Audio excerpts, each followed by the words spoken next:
আপনার কাছে কি মনে হয় যে ওয়ার্ল্ড কাপের জন্য নেইমার ওয়েল প্রিপেয়ার্ড?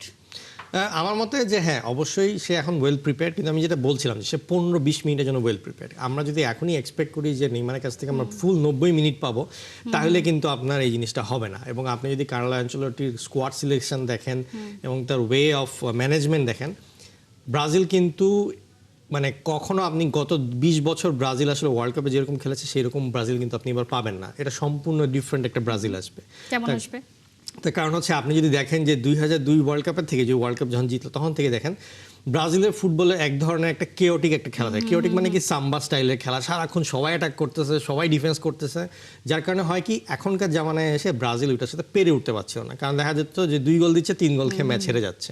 সো এইরকম প্রায় সময় দেখা গিয়েছে। কিন্তু এইবারের ব্রাজিল হবে খুবই কম্প্যাক্ট, খুবই গোছানো, এবং ওই ফরমেশনে যেরকম ধরেন সবাই ছকে ছকে বাঁধা এরকম।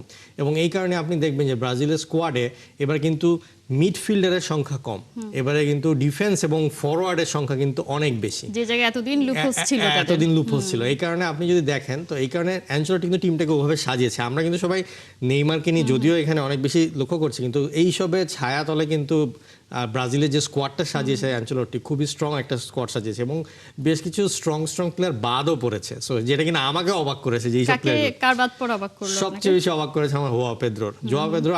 আমি ধরে রেখেছিলাম যে তার যে পারফরমেন্স ছিল গত 1 বছরে সে হয়তো চান্স পেয়ে যাবে, কিন্তু শেষ মুহূর্তে এসে সে যে বাদ পড়লো। আসলে অন্যান্য যে প্লেয়ারগুলো আছে তারা এত বেশি ভালো পারফরমেন্স করেছে, জোয়াও পেদ্রোর মতন প্লেয়ারকে বাদ পড়তে হলো।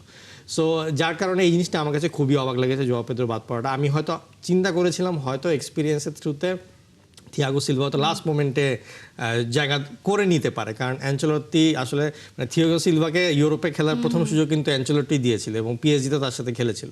তো আমি ভেবেছিলাম যে ডিফেন্সিভ একজন লিডার যে থাকে সেটা হয়তো থিয়াগো সিলভা থাকবে, কিন্তু শেষ পর্যন্ত থিয়াগো সিলভা বাদ পড়লো। তার মানে চিন্তা করে দেখেন যে কি পরিমাণ চিন্তার মধ্যে দিয়ে কার্লো অ্যানচেলত্তিকে যাওয়া লেগেছে, যে তার হচ্ছে বেশ কিছু মানে টপ লেভেলের প্লেয়ার এবং এক্সপিরিয়েন্স প্লেয়ারকেও আসলে এখানে বাদ দিতে হয়েছে।